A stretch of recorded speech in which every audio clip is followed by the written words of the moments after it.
En una villa nación fue deseo de Dios crecer y sobrevivir a la humilde expresión, enfrentar la adversidad con afán de ganarse a cada paso la vida.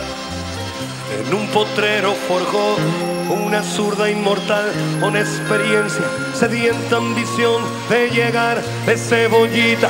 Soñaba jugar un mundial y consagrarse en primera. Tal vez jugando pudiera a su familia ayudar. ¡Grande Diego!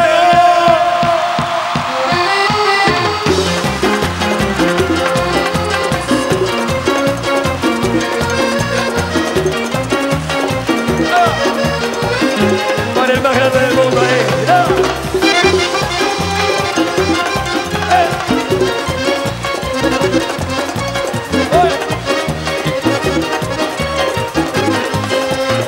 En una villa nació, fue deseo de Dios crecer y sobrevivir a la humilde expresión, enfrentar la adversidad con afán de ganarse a cada paso la vida.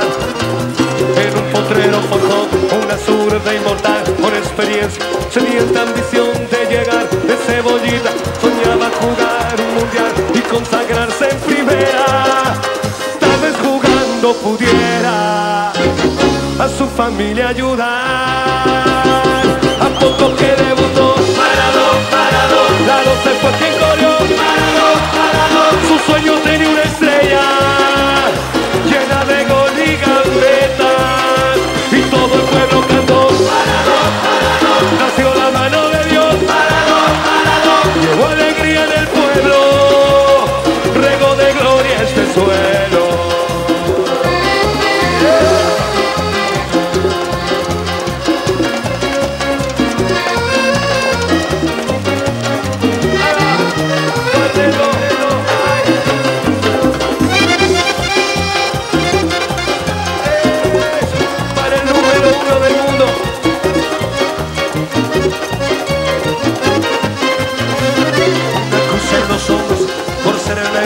Por no venderse jamás al poder, enfrentó curiosa debilidad. Si Jesús tropezó, porque él no habría de hacerlo.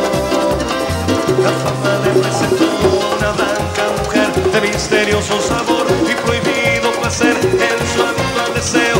Dios habla otra vez involucrando su vida, y es un partido que un día el Diego está por ganar. A poco que debutó, parado, la